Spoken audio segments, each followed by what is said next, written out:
A warm welcome to the greatest singing competition in the world. From here in Cardiff, I could well send a text to my editor that reads, "Streets filled with singing, please advise." Here at St David's Hall, in the heart of the city, we're about to experience the great climax of a week-long festival of fabulous singing. The final of the 2011 Cardiff Singer of the World competition. And the audience here is audibly buzzing with excitement. They've all got their favourites, and if you've been following our coverage of the contest over the past week, I'm sure you have your own. But I don't think excitement will quite do justice to the feelings of the 5 young singers getting ready in their dressing rooms right now and representing England, Russia, South Korea, Ukraine and Moldova. In just a few minutes, the first of them will make their way out onto the stage down there in front of me to convince the grand jury here that theirs should be the name called at the end of the evening to come and accept the glittering Cardiff Crystal Trophy and a cheque for £15,000. But there are 2 prizes being awarded tonight. You're having your say as well as the jury. Followers of the competition on radio and television have been voting online, and one singer will be given the Dame Joan Sutherland Audience Prize, a crystal trophy and a cheque for £2,000. Well, on stage tonight here at St David's Hall, we've got the BBC National Orchestra of Wales and the conductors Jacques Van Steen and Lawrence Foster. The finalists have been selected from just over 600 young people who applied from more than 70 countries. Auditions all over the world filtered those down to a short list of 20 names who all flew into Cardiff last Friday. We're now down to the final 5. Let's just remind ourselves of the 5 exceptional vocal talents we're about to hear from. 3 sopranos, 1 mezzo and a baritone. Valentina, the 24-year-old soprano from Moldova, won our hearts in the heats with Guno.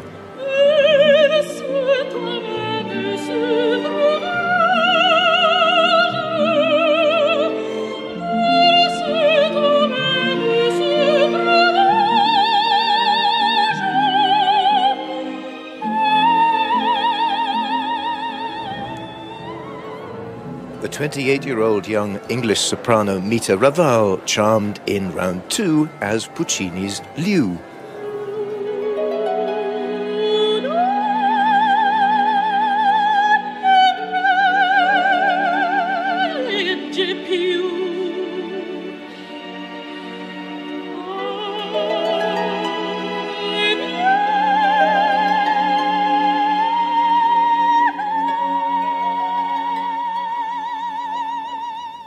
Thrilling the audience with the only 21st century opera of the competition, 27-year-old soprano from South Korea, H Jung Lee.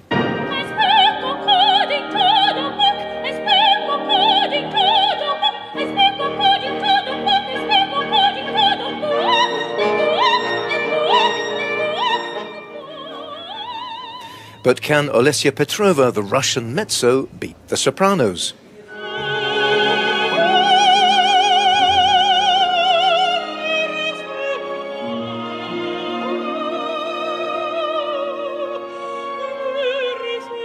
Or will it be 24-year-old Andrei Bondarenko from Ukraine? He took the song prize. It's only been done once before in the competition's history, but can he do the double? Ma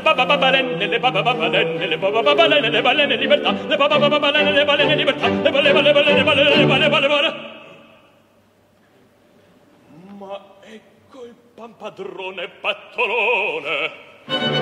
Pattorone.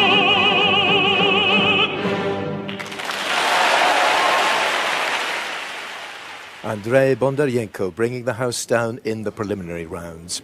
Well, that's the lineup. I think you'll agree all in all it promises to be a fantastic evening of singing.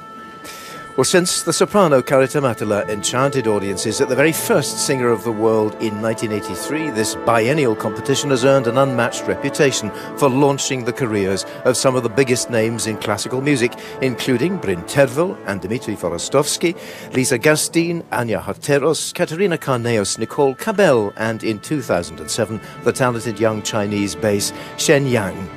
Well, with me all week following the Song Prize contest and also reporting from the opera competition and sharing this feast of singing with me in all its delicious variety, it's been my great pleasure to be able to turn to Ian Burnside for his expert advice and judgment. Welcome for the last time, Ian. Thank you, Donald.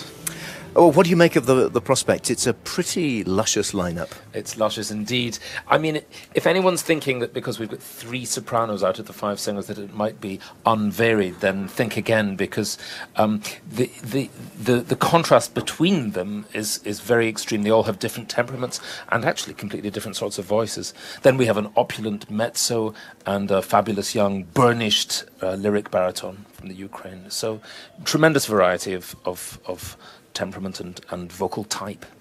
And just, a kind of eagle's eye view, do you think they've chosen well to represent themselves in the kind of they've gone for, repertoire? Yes, there are some very ambitious choices, and there are some choices of arias to sing where I'm not sure that they would be singing those roles in the opera house. Maybe that's something we'll touch on later. But there's certainly going to be a lot of fireworks from all of them. There's some very, very bold choice making. What about this, just to hone in on the one male voice in the competition, it would be pretty phenomenal if Andrei Bondarenko managed to pull off this double. I mean, I don't know if you've been looking at the bookies' odds to see what he's on. Well, he's going to have to really pull something very special out of the hat if he's going to do that, because, I mean, I think there's a sort of implied pressure on the jury to share it round a bit. But if he's a very talented guy, so let's see if he can do it. The first competitor to come on stage tonight will be the English soprano Nita Raval, winner of round 2 of the opera competition. But now on Radio 3, we're going to hear Nita begin her bid for the title of Cardiff Singer of the World 2011 with music by Verdi. I believe in myself, and I have many fantastic people around me who have belief in me as well. And to prepare for Cardiff Singer of the World is something that you don't just do over a 6-month period. That's how long I've known that I was going to be in this competition. It's really what you've been doing the 4 years previous to this, all the training, and it sort of all comes together for the competition and the final, really. All I'll say is that I would love to obviously all of us would love to win this competition, but it's what you do when you're singing. It's not about just winning. I mean, what do you do after the competition? You go back and you make art and you make music, and that's what's important to me. Nita Raval, who's representing England. She's 28. And I've got a feeling that the programme she's chosen to represent herself tonight is going to go down pretty well with the audience. She's included Puccini and Richard Strauss, and she begins with an aria from Verdi's opera Il Trovatore. It's one of those operas which has a notoriously convoluted plot, and by the time we get to the last act, the gypsy Manrico is locked up in the Count de Luna's dungeon. The noblewoman Leonora is in love with him. She knows he's condemned to death. He's going to be burned at the stake. And she prays for his salvation, d'amor sur la lit rosée, on the rosy wings of love.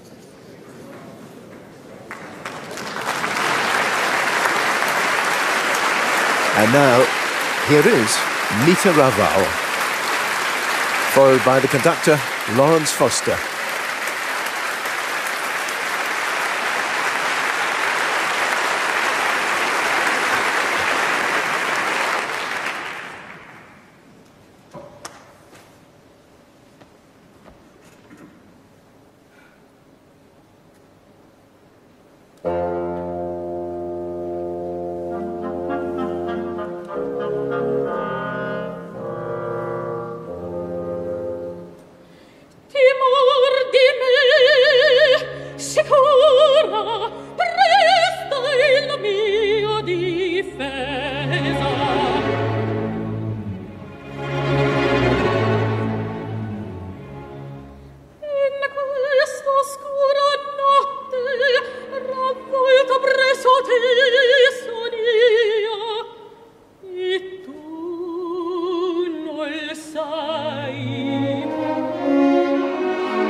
Intorno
Leonora's aria D'amor sulla li rosée, on the rosy wings of love, from the last act of Verdi's Il Trovatore, sung there by Nita Raval.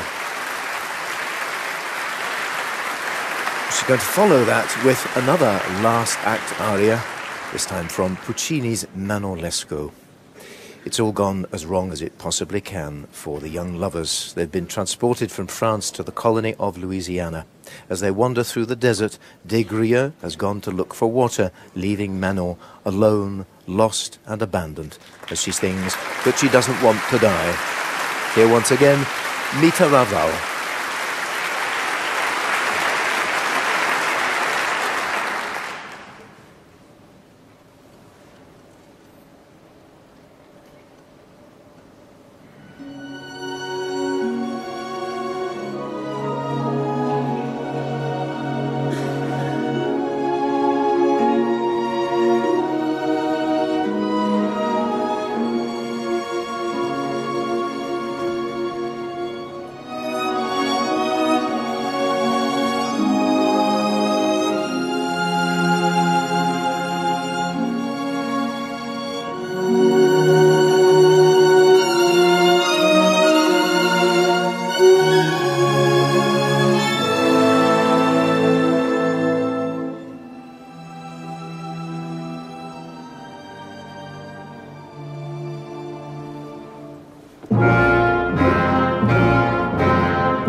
As her lover Degrio returns, having failed to find any water in the wilderness, Manon dies in his arms.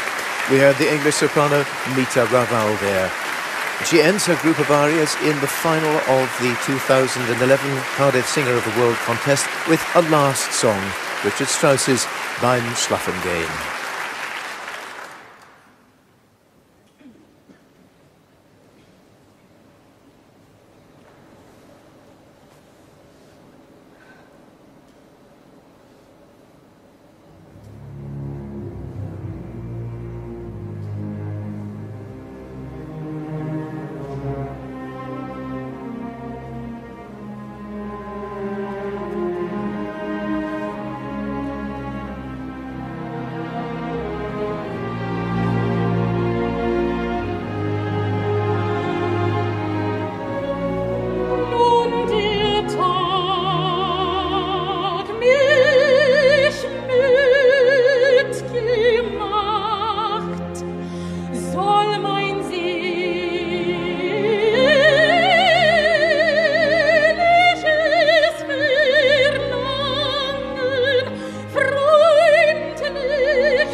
last breath of Beim Schlafengehen, Going to Sleep, the third of Richard Strauss's four last songs, ending that group of pieces offered to the jury and the audience by the soprano Nita Raval representing England here in St David's Hall in Cardiff in the final of the 2011 BBC Cardiff Singer of the World competition. The BBC National Orchestra of Wales conducted by Lawrence Foster.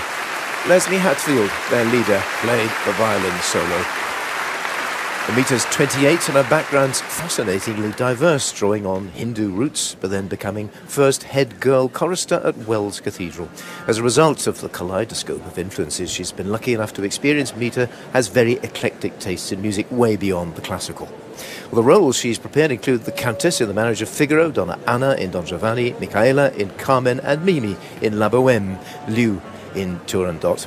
I was lucky enough to hear Mita make her operatic debut at English National Opera as First Flower Maiden in their production of Parsifal a little while ago. You may have heard that broadcast on Radio 3. So Ian, Mita has already appeared at a leading opera house in this country. On tonight's form, something you'd predict would become a regular thing? Very much so. I think the opera house is where she is headed. She is dramatic to the core of her being, and it's a voice which I'm sure will get heavier in the passing of time too. I think in 10 years' time she'll probably be singing big dramatic roles. Dramatic, but I said we had a luscious lineup, and luscious struck me as a word that characterised this whole thing, even down to the dress, this fantastic ball gown of red satin. A sort of red confection. It was amazing, yes. And she's very striking looking. She's extremely beautiful. She's got tremendous presence. But to just come on and launch into that Trovatore aria, what a feat of nerve, what a feat of breath control. And she's got a fantastic performing temperament. I sensed actually in the Strauss song that she was wanting the conductor to go a bit faster, but she dealt with it in such a mature way. She made her feelings known in a very professional, very sensitive way. They're just edging it gently on. To do that under these circumstances is a huge ask. No, I think she's got star quality. Thanks very much, Ian.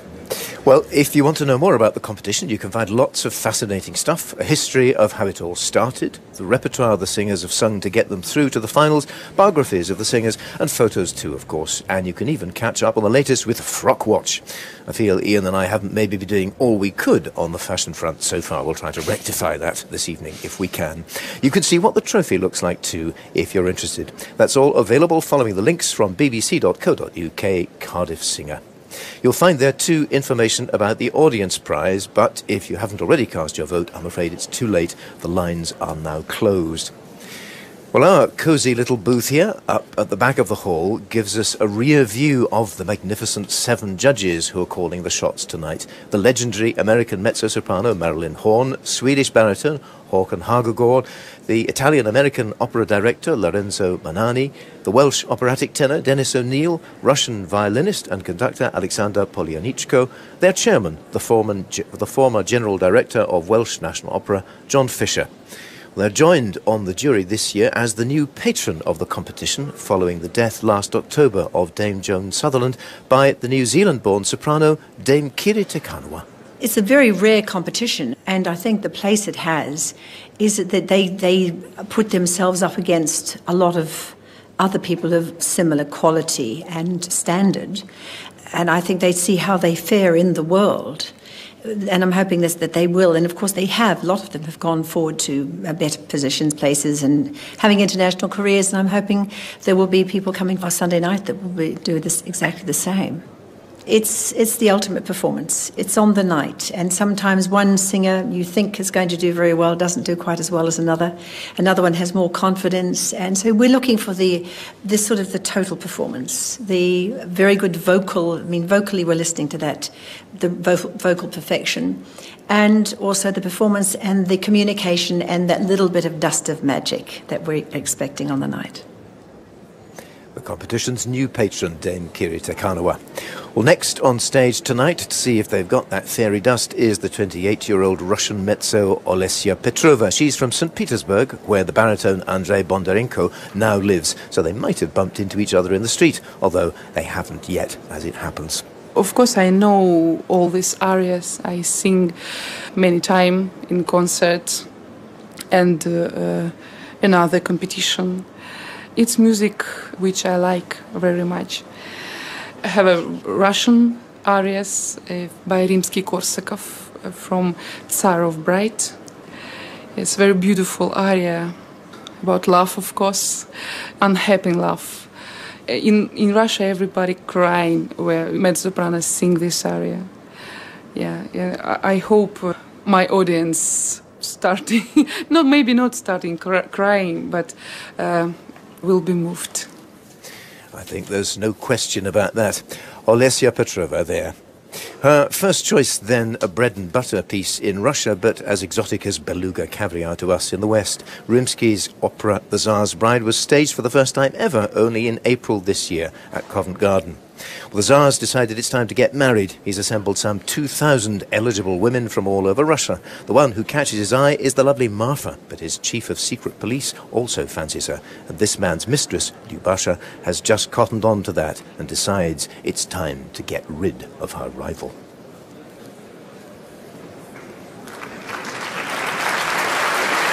And now, here is Olesia Petrova to begin with this aria from The Tsar's Bride.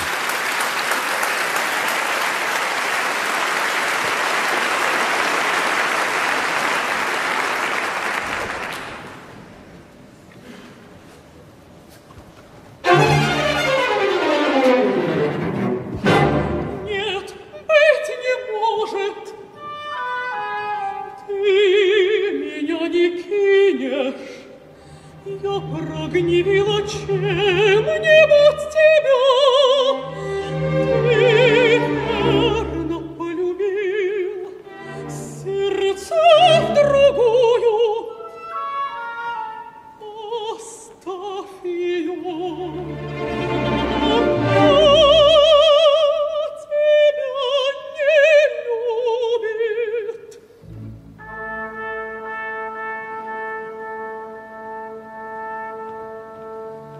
Ведь я одна тебя люблю.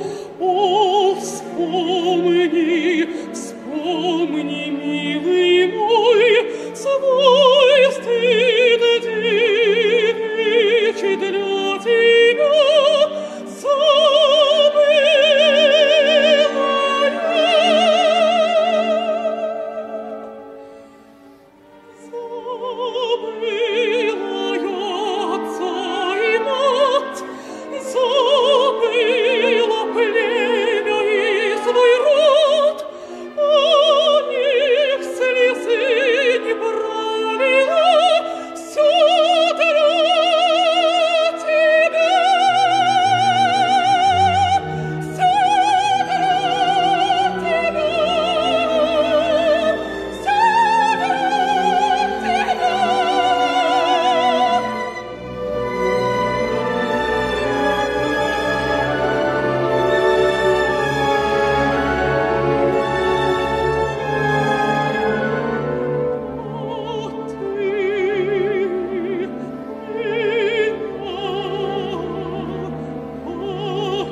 Постой, не уходи, скажи мне, что брежу, что ты любишь меня, а не я, не эту.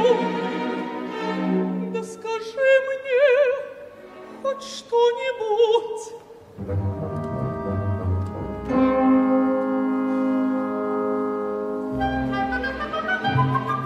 Постой, куда ты? Ушел и даже не взглянул ни разу.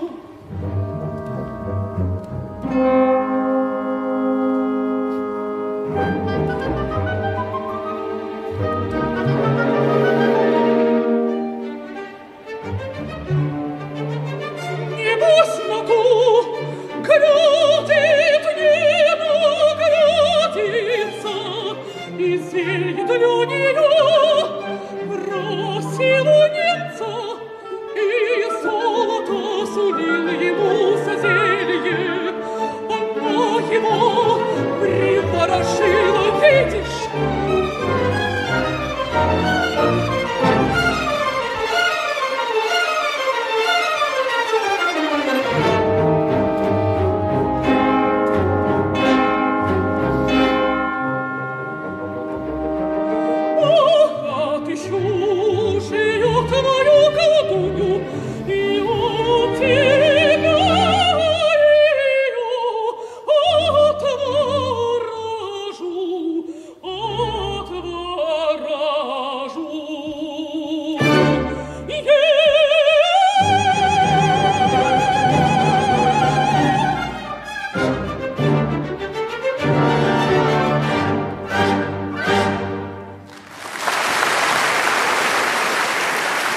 That aria from the first act of Rimsky-Korsakov's opera The Tsar's Bride. We heard the Russian mezzo Olesia Petrova.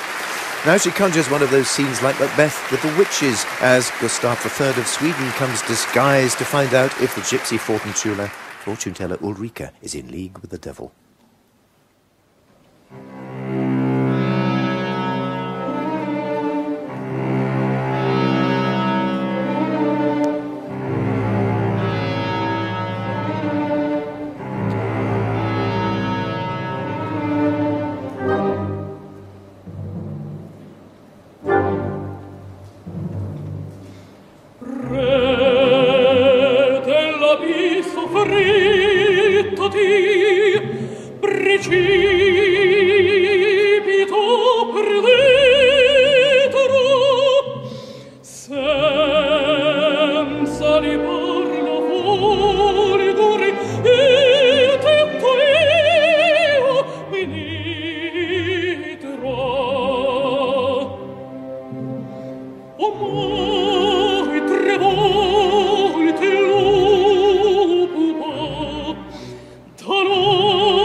A scene from Verdi's opera Un ballo in maschera, a masked ball where the gypsy Ulrika spooks the King of Sweden, Gustavus III, with her smoke and mirrors conjuring of the spirits of the underworld.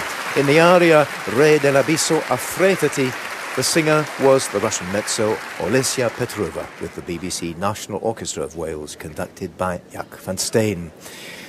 Well, it's from an opera by a composer of the next generation, Mascagni, that Olesia Petrova has made her next choice. In this passionate outburst, the peasant girl Santuzza tells Turidu's mother that her son promised to marry another girl, Lola, when he came back from the army.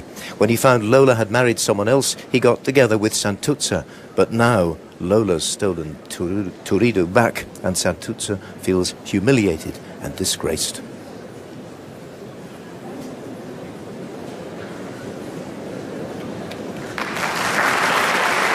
And here she comes once again, Olesia Petrova, representing Russia.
The Russian mezzo Olesia Petrova sang Santuzza's aria from Pietro Mascagni's Cavalleria Rusticana, Rustic Chivalry.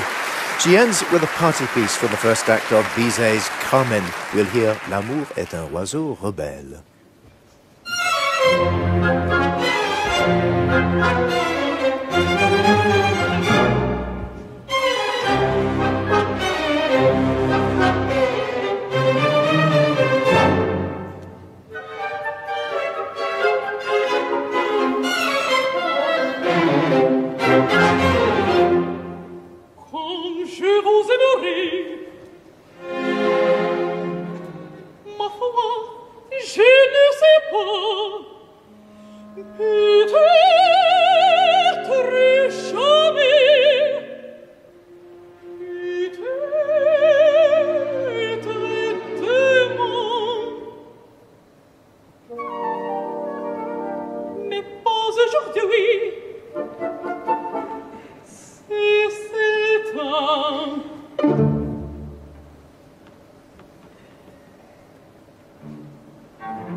Carmen warns a bunch of soldiers hanging around outside the cigarette factory where she works that if she decides to fall in love, they'd better watch out.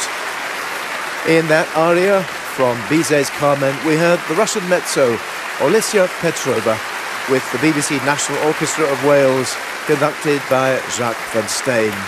Olesia wearing a pretty sensational dress a long dress of what I think is raw silk in a really fabulous deep shade of damson, which throughout that series of songs was absolutely beautifully matched by our colleagues in television lighting.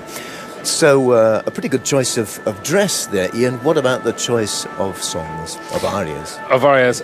Well, I think spot on, actually. But apart from perhaps the Carmen, she doesn't have very idiomatic French, and it doesn't actually show that much in a funny way in this sort of arena. But my goodness, she'd shown earlier so much. I think the Verdi was the standout aria for me, the Ulrika.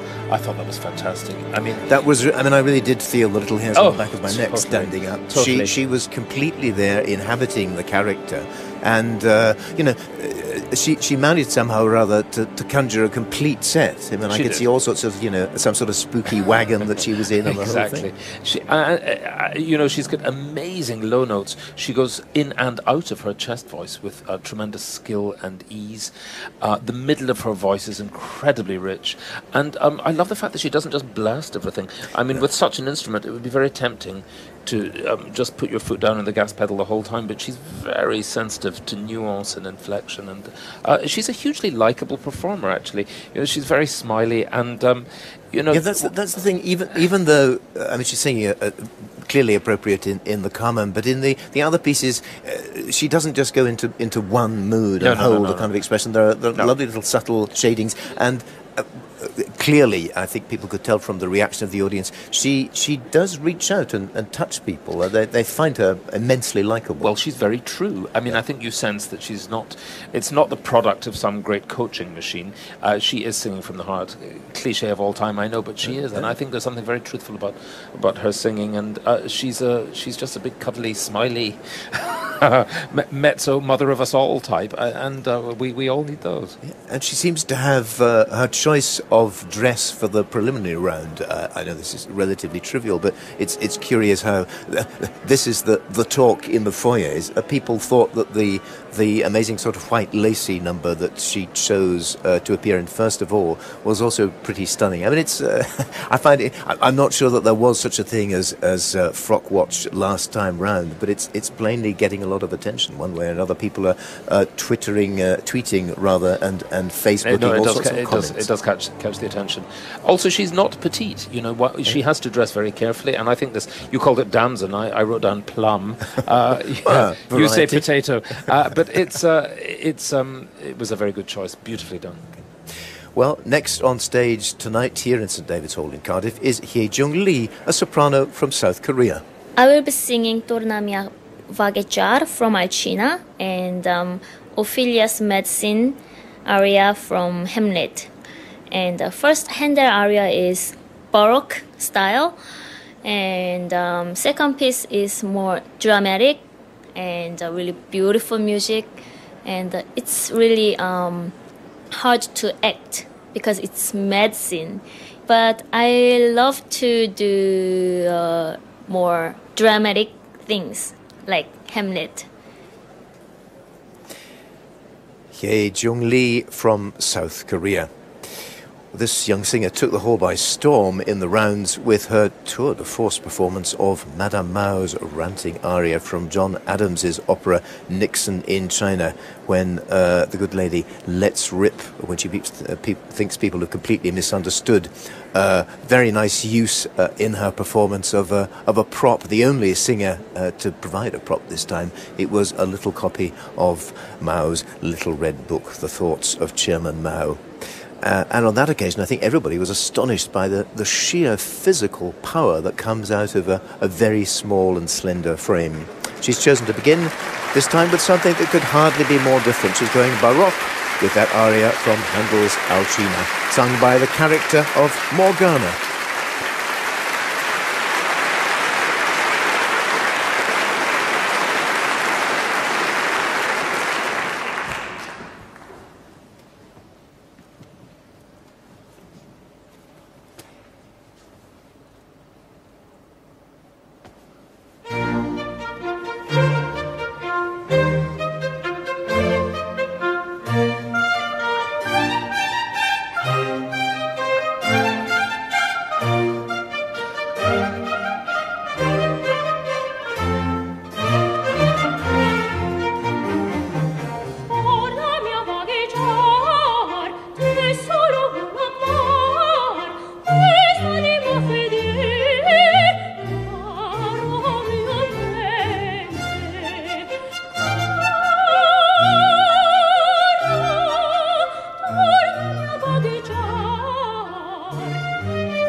Tornami a Vagejar returned to meet and languish, the rather clumsy English approximation to the title of that aria from Handel's Alcina, first heard at the Covent Garden Theatre in London in 1735 and sung here in Cardiff tonight by H Jung Lee from South Korea.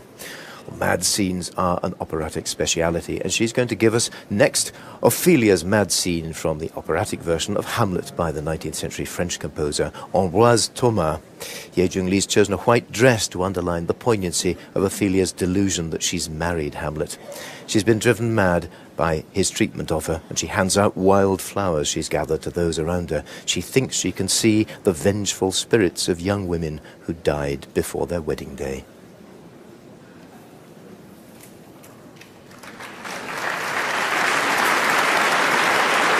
Once again, H Jung Lee from South Korea.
Qui me fait oublier, qui me fait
Well, hear those cheers.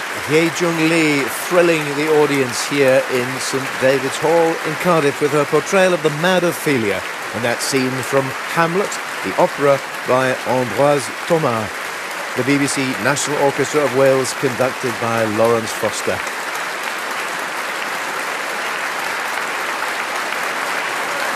H Jung Lee still on stage and bowing deeply, and now lifting the hem of that beautiful dress, which I'll come back to later, and leaving the stage. Well, Ian, a remarkable voice that. It's one of those voices, I think, which you're either going to love or have a problem with, but boy, does she know how to use it in this extraordinary athletic repertoire. She certainly does. It's absolutely clear what the glory part of that voice is. I mean, she's this amazing top extension. She's very fearless, and the higher the better. Really, she has dazzling command of that top octave or so. My only reservation with her, I think she's a wonderful performer. Well, actually, I have two reservations. One is whether the middle and lower part of her voice is as colourful as the top. I think the price you pay for all that brilliance at the very top of your voice is interest in colour. And the second is, I'm not sure if I really believe she was Ophelia about to put stones in her pockets and float down the river. I mean, it is slightly, I think, Thomas' fault in that he has all this kind of and you don't quite believe that it's dark enough for her to do that, but that's not her fault. But there was some element there missing. I think it becomes, she performs these amazing sort of balletic swoops and leaps in a fantastic way, and I guess it's the risk with that kind of repertoire that it doesn't emotionally connect. Engage. I mean, yes. the word, on level 2, in previous appearances, that there's a significant part of the audience that really loves this very high, very bright kind of voice. Yeah. Well, it's different strokes for different folks, isn't it? And I mean, she's very compelling. And again, we keep coming back to this nerveless quality to just stand up and do that from scratch. If I'm having my policeman's hat on, my policeman's helmet, I have to say I didn't think her French was immaculate. If you could sing that piece. Well, she had the advantage in that piece that it was virtually wordless most of the time anyway. It was just vocal Well, all ease. the more important that when you have words, you get them right, and that we can tell what language you're singing in. I think she could have just burnished that a little more. She has taken some risks in that both times she's appeared, she's done just 2 pieces, and I wonder, is she showing enough range? I mean, it's clearly she can do this brilliantly, but is that enough to make a career? Oh, it's certainly enough to make a career singing those roles, because there are so few people in the world who can do it in that level. So I think, she sang Zerbineta's aria from Strauss's aria Ariadne auf Naxos in the first round, and I can see her, I mean, she could make a living on that alone, because Sure. the number of people who can do that brilliantly, you can count in the fingers of an amputated hand. And that is where her career will lie, and she will have a very rich career in it. Whether she will become a star, whatever that means, with a capital S, I think is another question. Well, as you've said, there are very few people on the planet who can make that kind of beautifully burnished sound right up there. Indeed. And she may be about to become one of those Well, I think people. she already is. Well, next, Andrei Bondarenko, the Ukrainian baritone. What do you think of the kind of repertoire he's chosen? Well, I think it's absolutely spot on. He's singing classic lyric baritone favourites. I could have told you probably with a blindfold that he would be singing Yeletsky's aria from the Queen of Spades, and indeed he's choosing to end with it.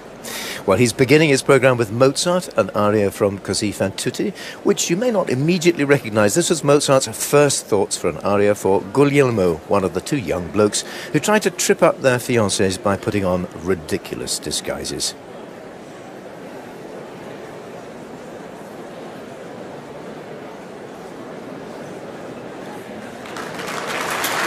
And here he comes to a welcoming round of applause. Andrei Bondarenko from the Ukraine to give us Guglielmo's aria from Così fan tutti.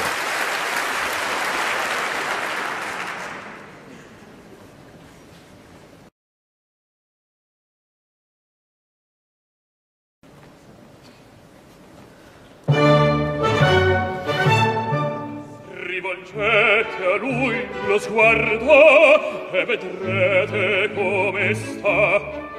Tutto dice, io gelo, io ardo, mi dol mia pietà, pietà.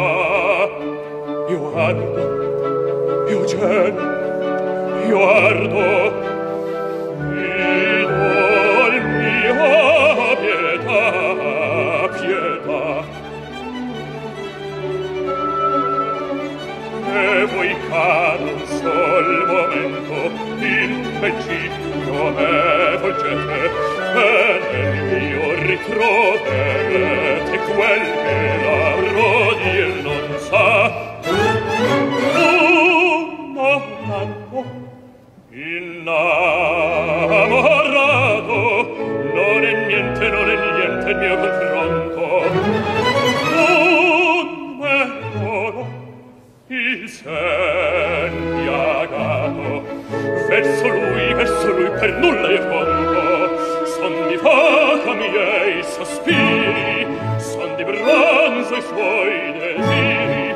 Se si parla poi di me, certo io sono ed egli certo che gli uguali non si trovano da Viena al Canada. Se si parla poi ti merito, certo io sono ed egli certo che gli uguali non si trovano da Viena al Canada, da Viena al Canada, da Viena al Canada.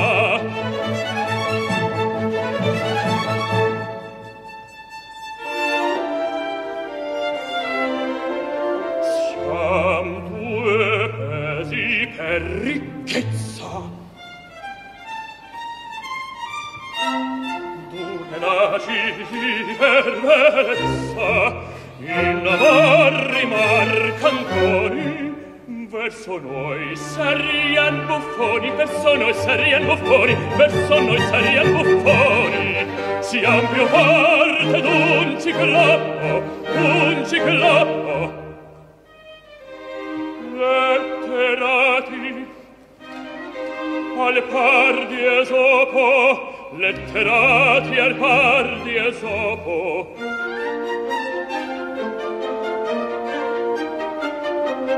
Se valiamo,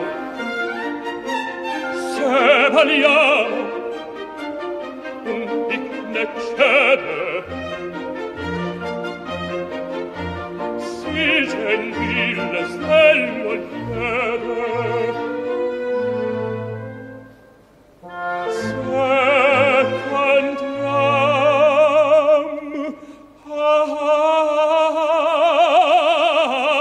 se cantiam col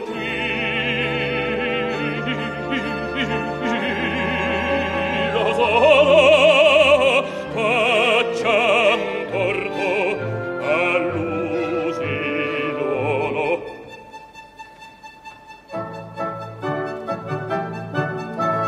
E qualche altro capitano abbiam poi che il cu non sa, e qualche altro capitare abbiam poi che il cu non sa. Bella, bella, tengon sodo, se ne vanno, se ne vanno, se ne vanno, Dio ne goda, Dio ne goda, Dio ne goda. Eroina di Costanza, specchi son di fedeltà, sì, eroina di Costanza, specchi son di fedeltà. Specchi son di fedeltà, eroine di Costanza, specchi son di fedeltà, specchi son di fedeltà, specchi son di fedeltà, di fedeltà, di fedeltà, di fedeltà.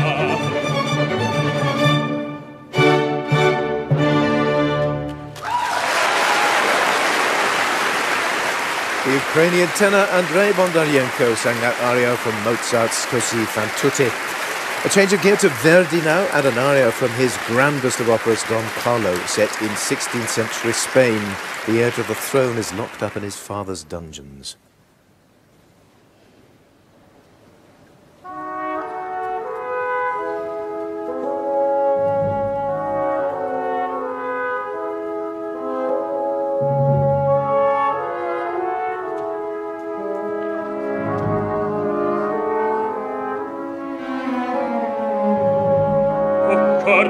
Ascolta, la madre t'aspetta, ma sen giusto doman, tutto ella sa. La terra mi manca, Carlo mio, a me porgi la man.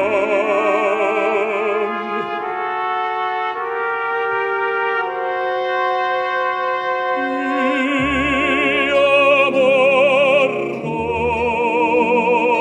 ma lieto in cuore,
che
Rodrigo's poignant dying aria from Verdi's Don Carlo, sung there by Andrei Bondarenko from Ukraine.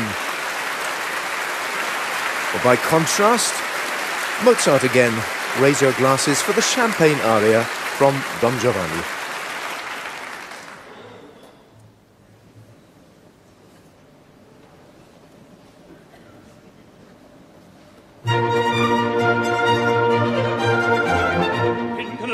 Calda la testa, una gran festa fa preparar. Se trovi in piazza qualche ragazza, te con quella cerca menar, te con quella cerca menar, cerca menar, cerca menar, senza il colore della sia. Chi il minuetto, chi la folia, chi la lemana, fare barar, chi il minuetto, fare barar, chi la folia, fare barar, chi la lemana, fare barar. E dentro tanto, dall'entro tanto, con questa e quella va già, la Melissa, donna mattina, una decina devi mentar. Alla Melissa, una decina devi mentar. Se trovi in piazza qualche ragazza, ecco per quella cerca mentar. La Melissa, donna mattina, una decina devi mentar. Senza il conoscere la danza sia, il minuetto, chi la folia, il alemanna, fare volar. La Melissa, donna mattina, una decina devi mentar. Una decina devi mentar, una decina devi mentar, devi mentar, devi mentar, devi aumentar.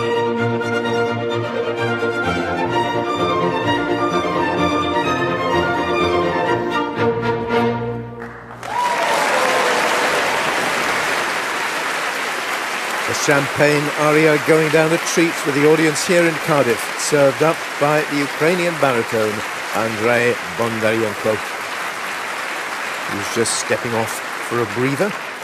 And he's going to end his bid for the Cardiff Singer of the World trophy with an aria in Russian, that number which Ian could have predicted if we'd asked him, from Tchaikovsky's gloriously dark opera, The Queen of Spades.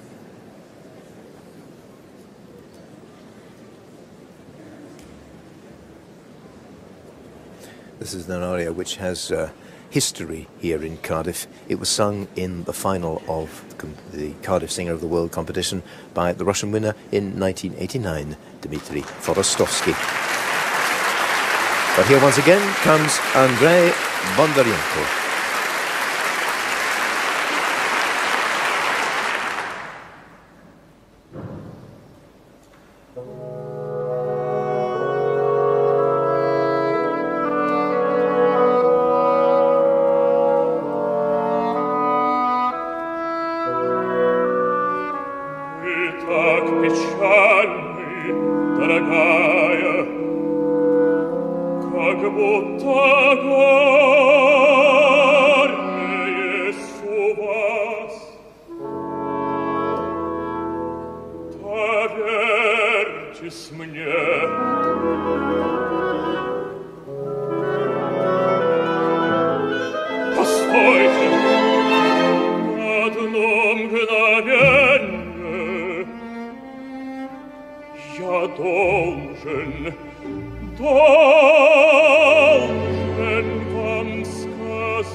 Желал бы я быть вашим другом.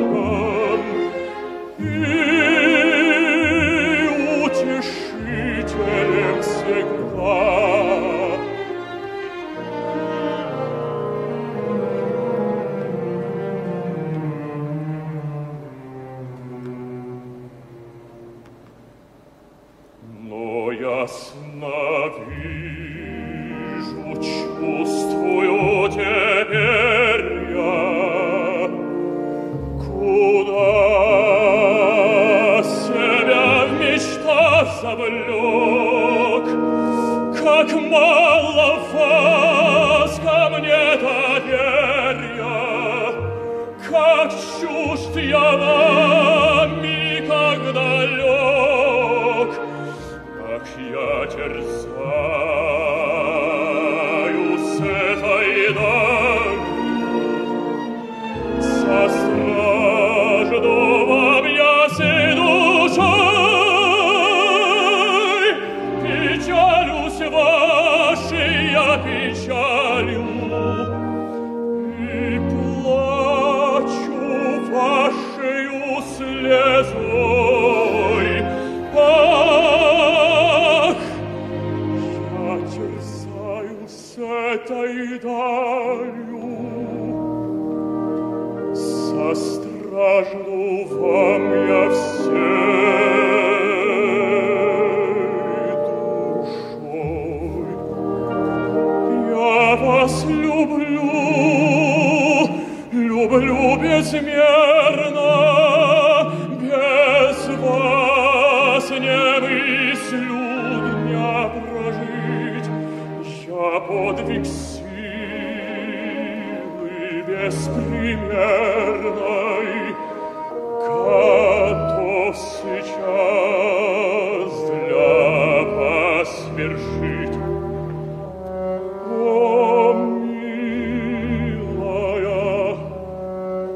милая,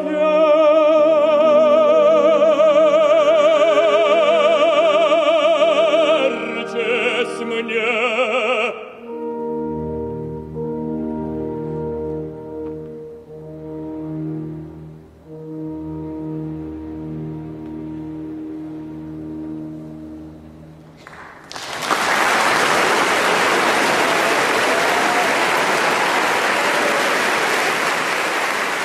Andrei Bondarenko from Ukraine ending his program here at the Cardiff Singer of the World final with Yelietsky's aria from Tchaikovsky's opera The Queen of Spades with the BBC National Orchestra of Wales conducted by Zach van Steen.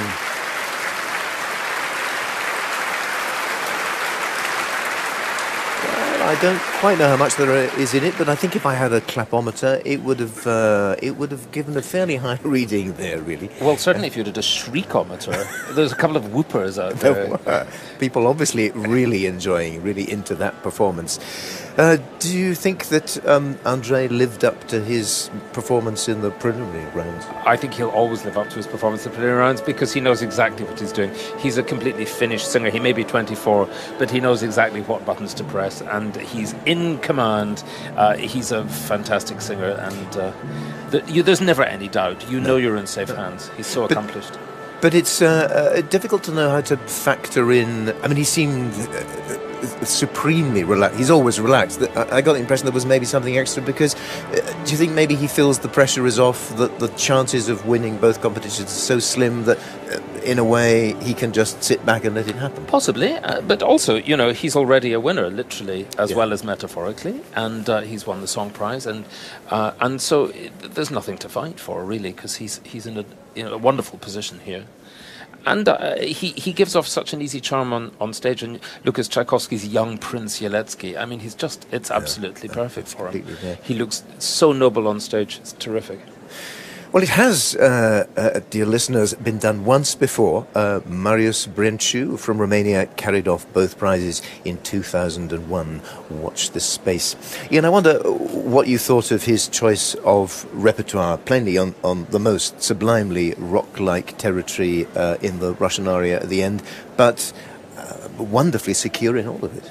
Yes, I mean, it does raise one issue with him singing the Don Carlos aria. It raises an issue we get in other places as well of, I'm not sure that he would be cast at 24 in that role in an opera house now, in the same way that I don't think Nita Raval would be cast in Trovatore yet.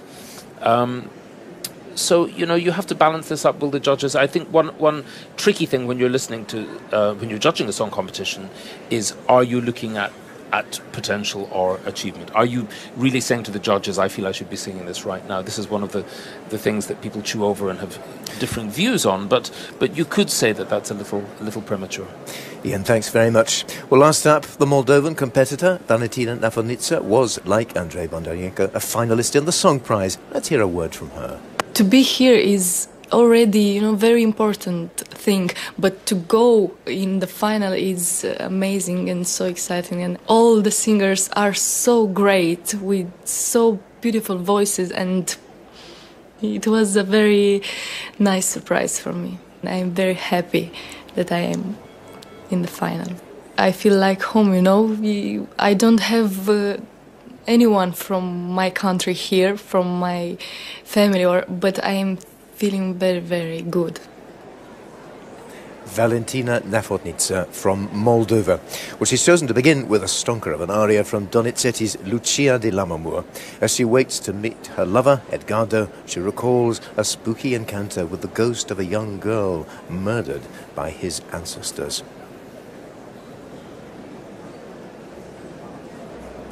I certainly think since Valentina has no supporters here, we'll just have to do our best to clap all the harder. And here she comes, with the conductor, Jacques Van Steen.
ghoulish image of a blood-stained fountain at the end of that aria from Lucia dell'Amore by Donizetti, sung by Valentina. Next up, a real favourite, Rusalka's Song to the Moon.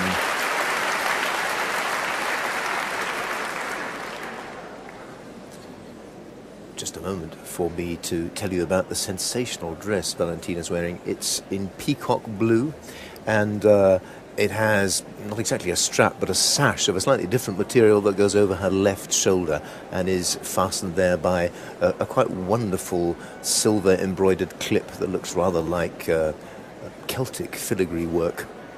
And around her waist, I'm not quite sure how to describe it, I don't have the vocabulary. I'll call it a midriff, which is rather unflattering. It's certainly not a belt, but there's a sort of, yes, I don't know. There is a word which I just can't think of. Girdle isn't right either. But, I think girdle's as good as you're going to get there, yeah, and it's continuing the metallic Celtic theme. Yeah. But she could wear a bin bag and she'd look fantastic. Well, yes. Here she is in this wonderfully aquatic dress to sing that song of the water nymph.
See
Valentina Nafornica as the water nymph Rusalka from Dvorak's opera of the same name. Ian, what did you think of that? Well, it's lovely to hear her just sing a simple line after all the fireworks in the Lucia. I love the contrast. Another bravura aria now, Juliet's Waltz Song.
Well, just listen to that reception for Valentina Nafornica from Moldova, ending her programme in the final of the 2011 Cardiff Singer of the World competition with Je veux vivre, Juliet's Waltz Song from Gounod's Romeo and Juliet.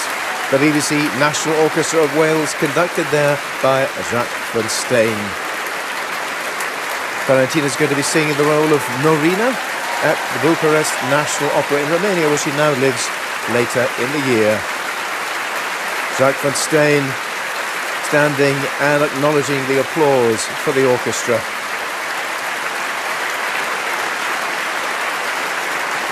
Well, that's the last waltz for us tonight, the last performance we're going to hear in this competition. You might want to remind yourself of some of the stunning performances we've heard in the course of this week. Clips from all the singers in this year's competition will be available for you to watch and enjoy again on BBC iPlayer and online. Go to bbc.co.uk/Cardiff Singer. As I said, that's all the singing done. Now it's make your mind up time for the jury. They're making their way out of St David's Hall now to begin their final deliberations in their closely guarded SAR chamber backstage. Ian, she had the honour of being last to be heard tonight. Is that a good thing or a bad thing? Oh, I think it's a good thing. It's the place, last impressions. It's the place to be, really. Yes, exactly. And the jury go into their star chamber, as you put it, with your voice ringing in their ears. So I think it's an awfully good place to be, actually.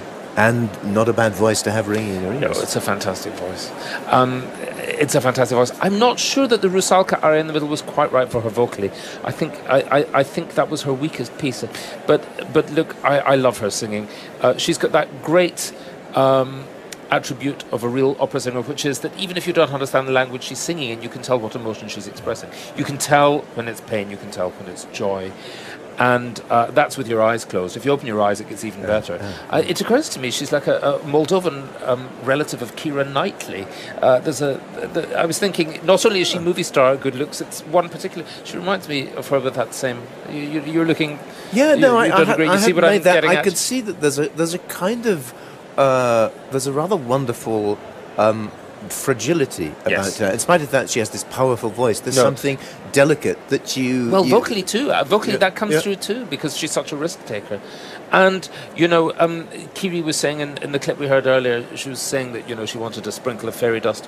Well, this woman really does have it. I mean, there's a star quality. Whatever that is, and however you define it, I think you have to say she's got it. I think there's an innocence to her performance, which I find very touching too. That's a good one. There's a kind of... While there's a polish to the way that she performs, of course, and the physical expression she gives to things, there is, as you say, a sort of lack of guile about it that's really disarming. She hasn't sung in some of the big glitzy places that some of her competitors have, and I wonder actually if she quite realises how good she is. I think she's about to find out. Well, let's hope so. I mean, talking of fairy dust, it seems to me the little people have been pretty busy this evening. There's been a lot of it dashed around. I mean, it's going to be a tough call. It's a terribly hard decision. I don't think there is a single standout performer, nor is there a performer you can readily eliminate. There could be blood in the carpet in the jury room. I think that is a very tough decision, and I genuinely wouldn't be surprised if it went any one of the five ways. You can argue a lot of cases there. Well, more of that anon. We hope that we'll be able to bring you a result within a quarter of an hour or so. Well, as members of the audience make their way into the foyer of St David's Hall, they encounter a small exhibition. It's part of a series of events taking place across Cardiff, celebrating the 75th anniversary of the Wellcome Foundation, notably in the brand new concert hall of the Royal Welsh College of Music and Drama, which only opened on Monday. It's all about singing and the miraculous mechanics of the human voice box. It's very much an interactive experience, as I discovered myself. I'm standing in front of a little installation put together by the Wellcome Trust. This is a rather interesting bar with a difference. There are 5 very chemical-looking containers here, each with different murky-looking liquids. They are from left to right: extra virgin olive oil, honey and lemon juice. This one I think is licorice tea, that's ginger tea, and then chamomile tea, which looks quite foul. It's got little packets of what look like droppings of some kind inside. And the idea is that these are all remedies for various kinds of vocal problems. Yes, they're also remedies that have been tried and tested over the past 75 years. Going to be research, and I say they've all been credited in all different ways of helping to soothe the throat as well, to loosen up the vocal cords. I mean, do they only work if you've got something wrong, or do they give you some benefit even if everything is fine? A lot of them are sort of soothing. I've had people coming up and trying them and saying they feel really relaxed after having them, you know? I mean, people are sort of often falling asleep. Really? Yeah. Well, I've only just got up, but let's try the chamomile tea. I think that's fine. I'm not experiencing any immediate effects. The murkiest looking is this licorice tea. Yeah, that's the licorice tea. Here we go. It smells quite rough and woody. Oh, but incredibly nostalgic.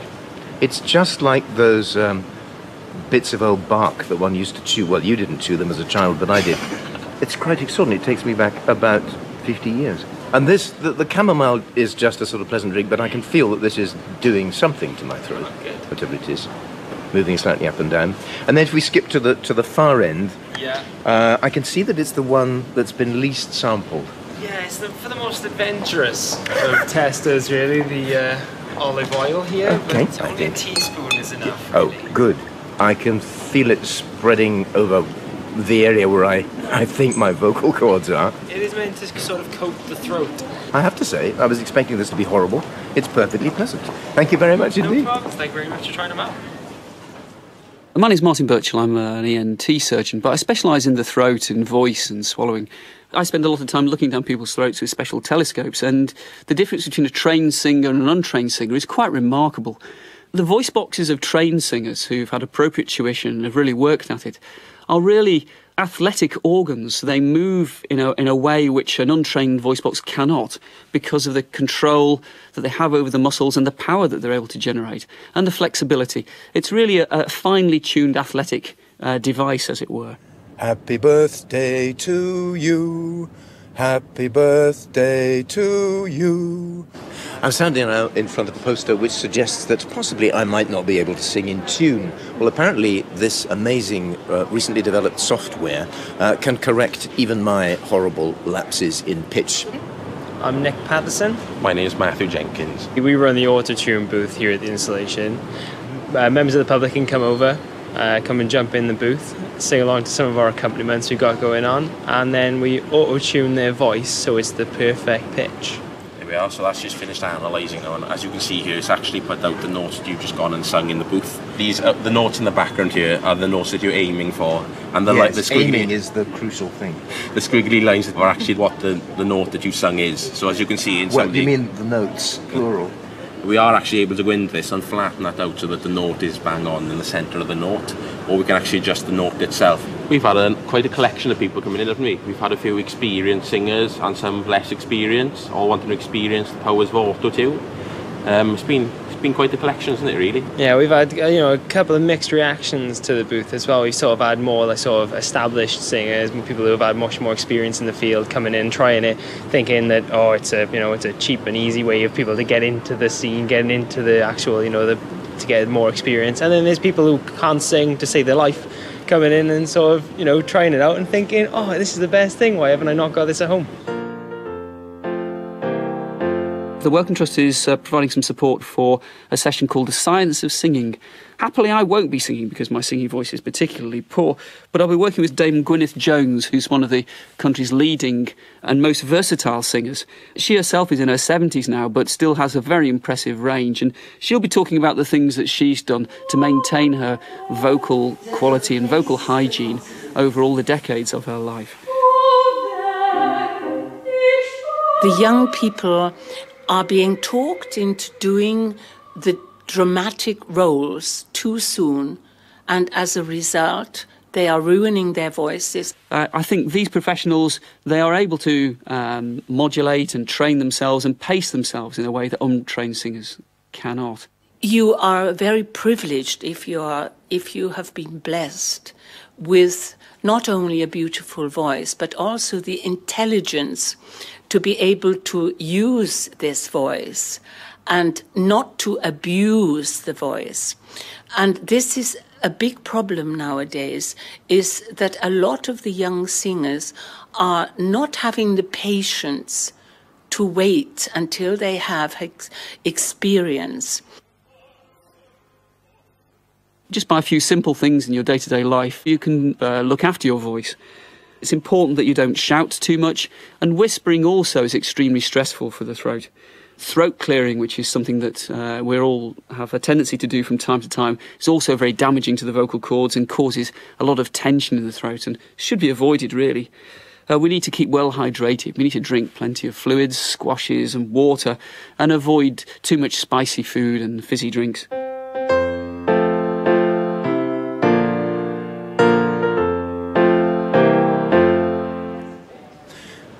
I'm now perched on a bar stool in front of an extremely sleek black and chrome machine.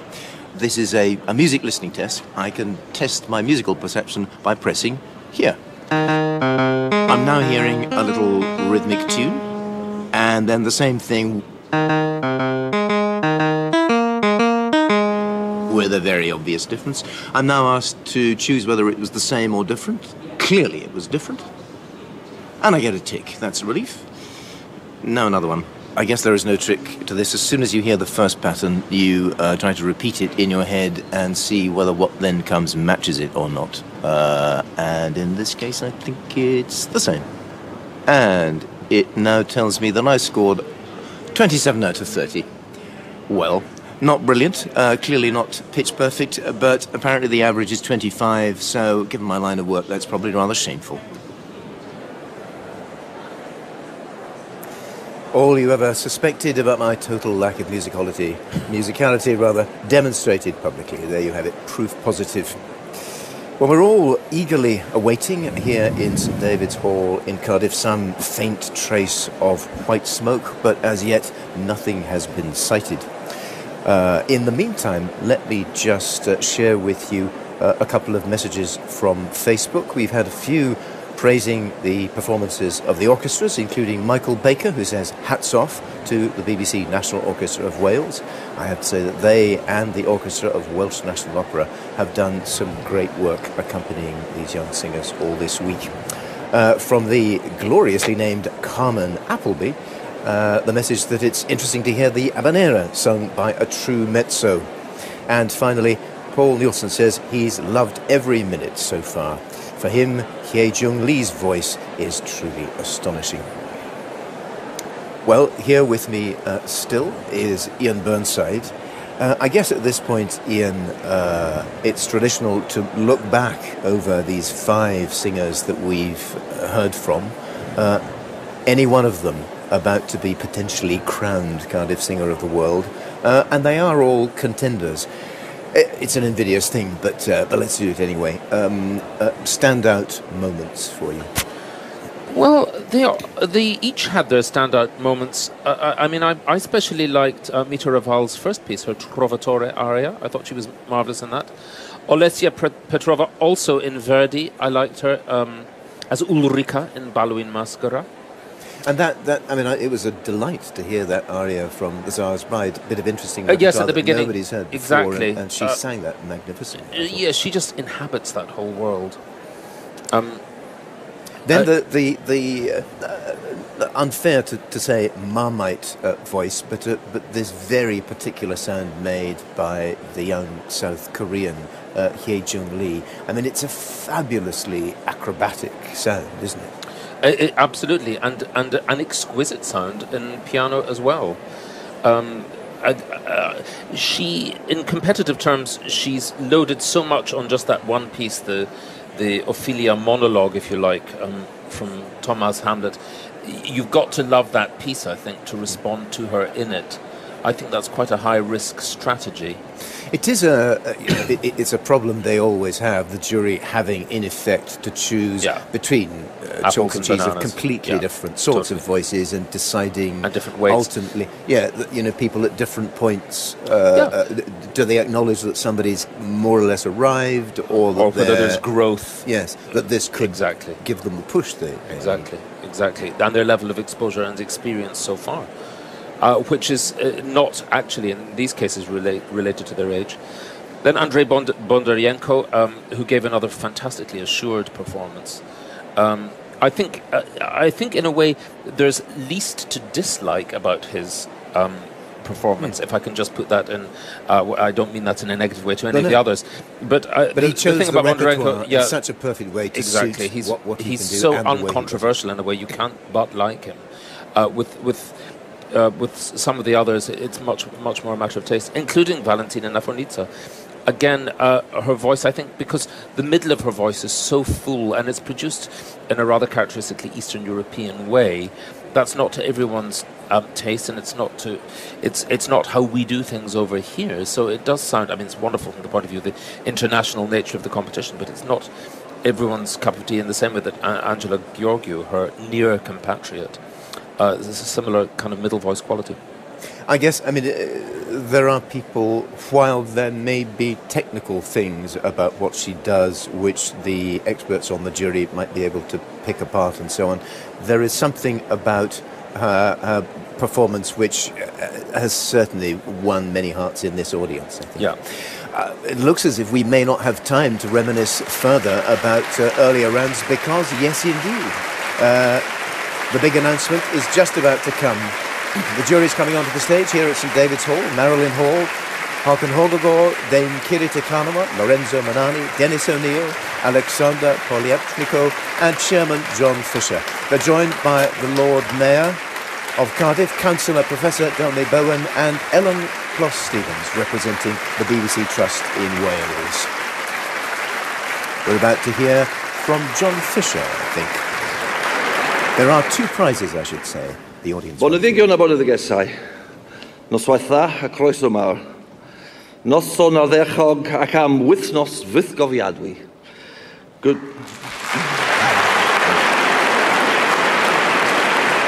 evening, ladies and gentlemen, and welcome. Well, what a magnificent evening, coming at the end of a simply extraordinary week. There are many people to thank for their part in making this competition such a success. Hoffwn ddiolch i'r cantorion, the singers, who have delighted us throughout the week with their wonderful performances.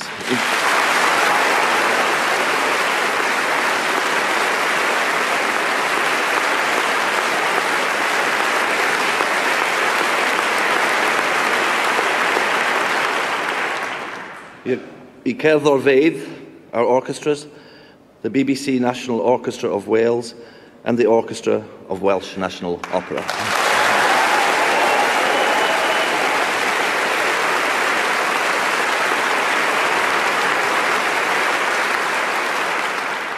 I'r arweinwyr, our conductors, Jack van Steen and Lawrence Foster.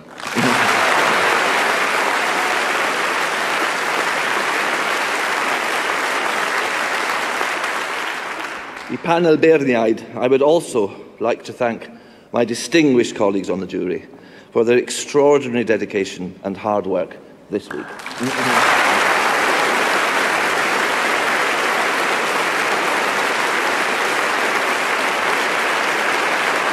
Ag I chi am ymuno â ni mewn gwyl o ganu gwefreddiol, and you, the audience, for the extraordinary support you give to each and every singer. This is a vital part of the competition and plays a major role in its success. Many, many thanks. Diolch yn fawr. This event is supported by the City and County of Cardiff, represented this evening by the Lord Mayor of Cardiff, Professor Delmy Bowen. Welcome and thank you. Diolch.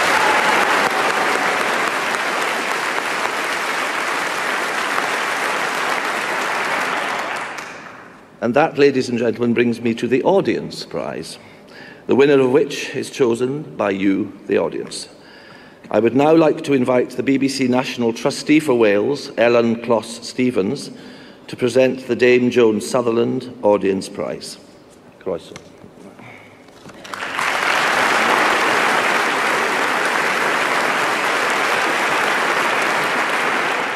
Diolch, John. Good evening, noswaith dda a noson arbennig iawn mae hi wedi bod hefyd. What a wonderful evening of singing we've just enjoyed from 5 singers, all of whom I'm quite convinced can look forward to successful careers. I now have the great honour to present the Dame Joan Sutherland Audience Prize, which has been decided by the viewers and listeners of the competition, and which this year also honours the huge contribution and honours the memory of the competition's patron for many years. As you all know, Dame Joan was one of the competition's greatest supporters, and her knowledge and artistry were an inspiration for so many of the young competitors starting out their careers here at Cardiff BBC Singer of the World. We know that this competition has been of breathtaking quality, and it's made choosing the winner not easy, I would imagine. But it's also been a wonderful and fitting tribute to Dame Joan. I know that after every concert here in St David's Hall, audience members engage in lively debate as to who they think should be named BBC Cardiff Singer of the World. And I believe, I'm told, the debates can be pretty ferocious at times. Passion and conviction have never been in short supply at the BBC Cardiff Singer of the World. We all know best. We also know that this heated debate takes place in homes across the UK and is made possible because the competition, organised by BBC Cymru Wales, has been broadcast so widely on so many of the BBC's services. The Dame Joan Sutherland Audience Prize is based on the performances of the 20 singers in the 4 concerts from earlier in the week. And I have the result. I am delighted to announce that the winner of the Dame Joan Sutherland Audience Prize and a cheque for £2,000 is Valentina Nafornita.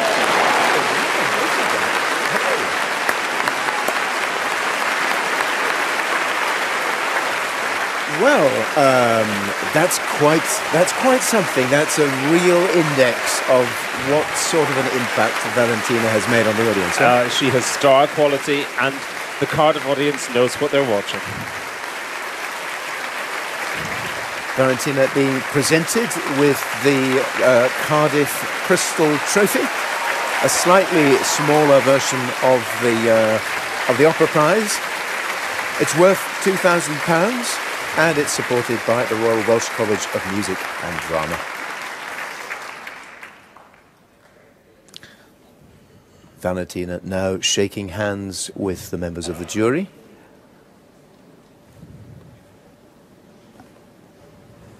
All 7 of them, and indeed the Lord Mayor.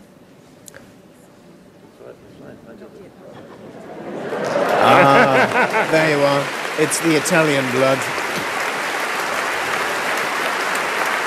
A kiss from Lorenzo Manani, and a deep bow holding the trophy aloft before she leaves the stage here at St David's. And now we're about to hear the big announcement. Mae wedi bod yn fraint cael gwrando a chael gipolwg o'r dalentau'r dyfodol.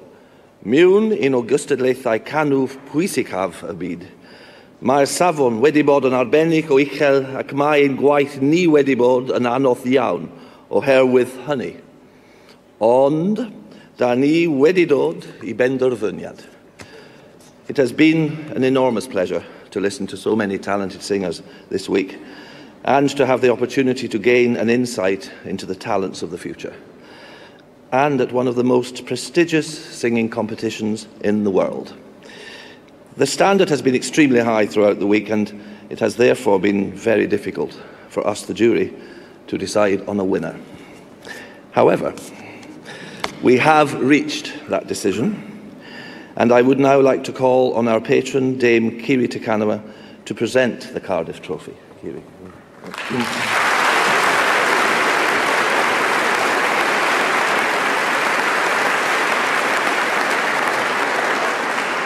Initially, the BBC Canwr y Byd Caerdydd 2011 ydy, and the BBC Cardiff Singer of the World 2011 is Valentina Nafornita.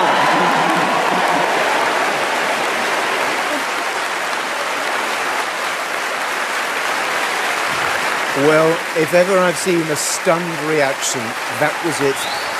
Very touchingly, all 5 singers standing backstage, holding hands just before that announcement. And Valentina looked absolutely dumbstruck. I could see her saying, "What? Who? Me?" Yes, indeed. Valentina Nafornita is the 2011 BBC Cardiff Singer of the World. She's just been presented with the trophy by Dame Kiri to Kanawa. And I can see the emotion welling up. No wonder. 2 prizes in one night. Ian, quite something. Yes, and wonderful for Moldova too. I wonder if they'll have a street named after her now. I don't think anyone explained to her that she could win both prizes, actually. I suspect she thought when she got the audience prize that was it. And here she is on her own. Well, from all of us, many congratulations for a fabulous career. Once again, Valentina Navodnitsa, a 24-year-old from Moldova, is the BBC Cardiff Singer of the World. From Ian and me in Cardiff, good night. Good night.